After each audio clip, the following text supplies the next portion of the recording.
All right, so here you are. You're at home. You got a brilliant idea. You got all the ingredients necessary. And you bring all the kids to the counter. For my house, it's 16, 13, 10, and 7. You bring them all to the counter and you're like, here we go. I'm going to bake a cake. I'm going to bake some brownies. I'm going to make it, and it's going to be wonderful. All the kids are going to get involved. We're going to show them measurements. We're going to make this a teaching moment. And you put all the pieces in place, and you begin to pour all those ingredients in the bowl or whatever it is, and you begin to stir it up, and you're like, wow, here it comes. It's going to be wonderful. And then all of a sudden, there is a sneeze attack. That sneeze sneaks up on one of your children. It could be any age, and poof, right in that bowl, right in that whatever it is, and you're like, oh boy, I got to make a decision to make. All right, can I compromise? Can I hope that whatever that was gets baked out in the oven, or is it too much? Or heaven forbid, it's already come out of the oven and they sneeze on it. Maybe someone else didn't see it, and you're like, I won't have any, but will they know the difference? I know that sounds awful, but like in just one moment, something that was going to be so rich and so tasty and so wonderful and so delicious seemingly is completely corrupted. Completely corrupted. Love, for example. And the other things, I mean, before I even get to that, the beautiful things, wonderful things that God has given us, such special things that God has blessed us with, have been completely corrupted by us. I'm sorry, but I just got to say it for what it is. It's like this for me.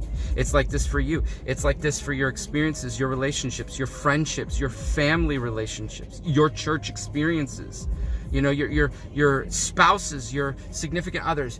Wherever this finds itself expressed in your life, the things that were once good, the things that were once wonderful, the things that God blessed us with that were special are suddenly ugly, suddenly manipulated, something so less than what it was supposed to be.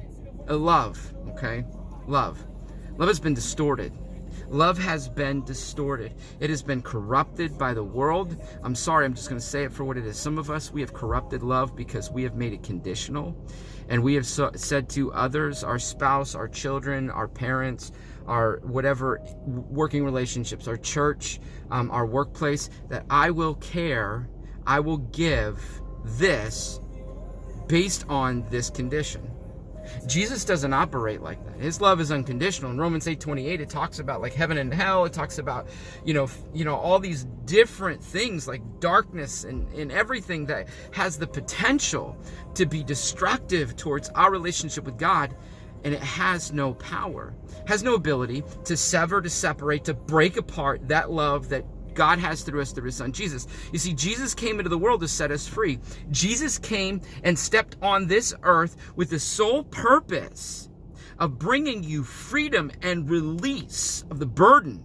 Like you have thought for a long time that religion is a conditional experience, and it's only if I am good enough that I will receive God's promises, God's gifts, God's favor. You got to journey in the right direction. You got to make the right choices. I mean, you make all the dumb decisions. You can't expect to experience the blessings because you're going to have all the consequences. I understand that, but you need to realize that his love is perfect. His love is lovely. His love will come to you and support you and help you and will not be shattered. What is it? I mean, I know it's your relationship with the Lord. You got to break free of that conditional experience of love, but what is it for you?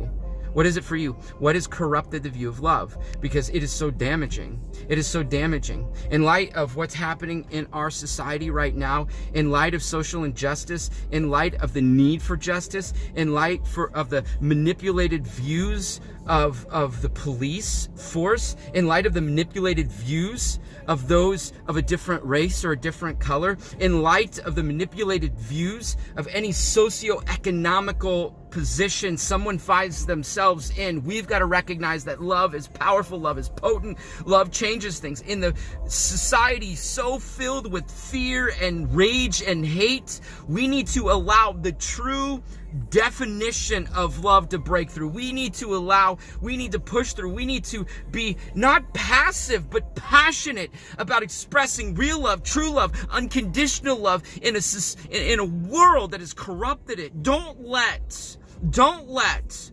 how society, how your broken relationships have defined love, don't let that be a definition of it. Live by what Jesus says. Jesus loves you.